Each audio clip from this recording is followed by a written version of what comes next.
We often fail to appreciate what we truly have until it slips through our fingers.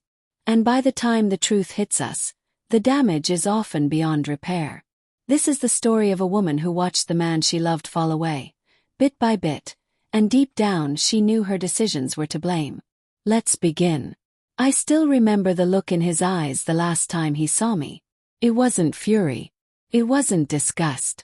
It was hollowness, like I had drained every emotion from him. There was nothing left to fight for. His name was Caleb, and at one point he loved me like I was his entire world. We met during college. Total accident. He spilled coffee on me at a campus cafe and started rambling apologies like some awkward movie character. I laughed, told him it was fine, and 5 minutes later we were sipping fresh drinks, talking like lifelong friends.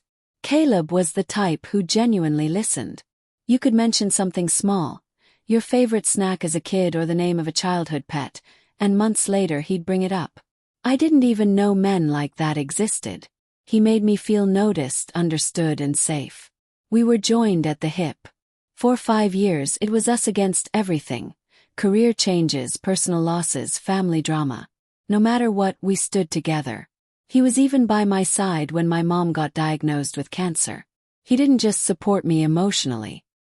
He cooked, drove her to treatment when I couldn't, and kept me company in hospital waiting rooms. That's the man he was. And he's the man I ended up breaking. It wasn't sudden. I wish I could claim it was a single mistake. An accident.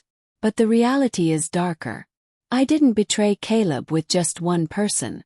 I drifted emotionally, bit by bit, always making excuses. It began with Adrian, a coworker.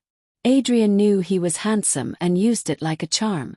Smooth, witty, confident.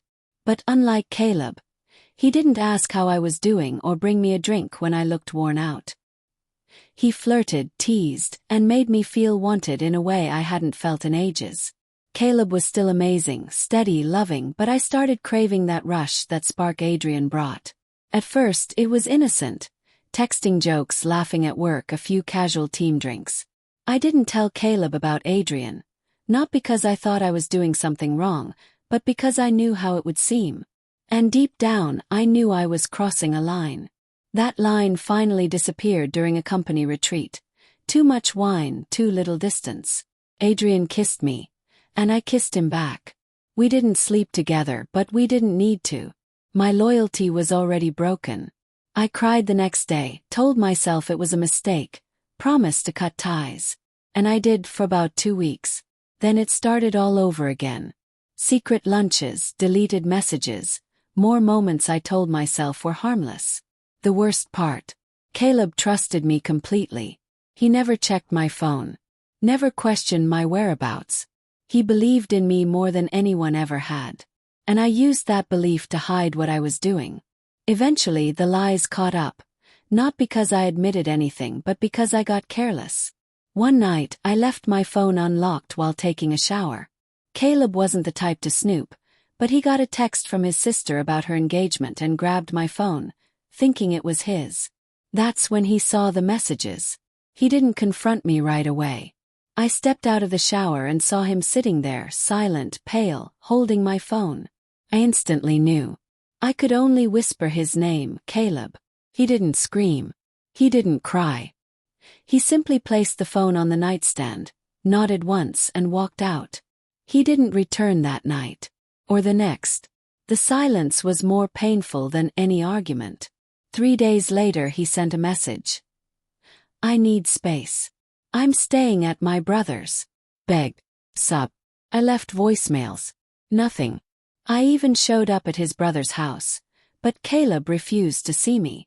I wrote him a long email, confessed everything. I told him I felt lost, stuck between the person I was and the person I was becoming. I told him nothing physical ever happened. That it was foolish attention-seeking.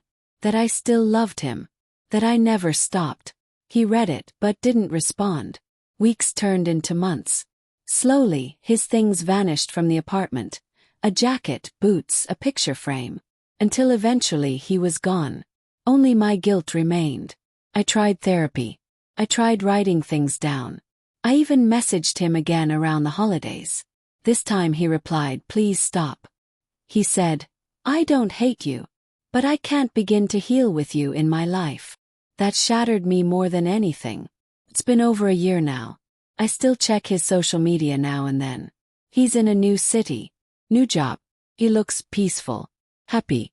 Part of me wishes he had screamed at me, insulted me, called me cruel. At least then, I'd feel like I got what I deserved. But Caleb, even in pain, was too kind.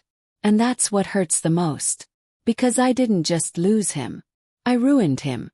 And I know I can never have him back. But here's the truth, I did love him. I still love him. I always will. I was just too wrapped up in myself to recognize what I had. Until it was already gone. If you're listening and you're even considering stepping over that line, don't. You won't just lose your partner. You'll lose the version of yourself that deserved their love. And that version is priceless. We all mess up. But some mistakes leave scars that never truly fade. If you've ever hurt someone who trusted you, you understand the weight I carry. And if someone still trusts you, protect that trust with everything you've got.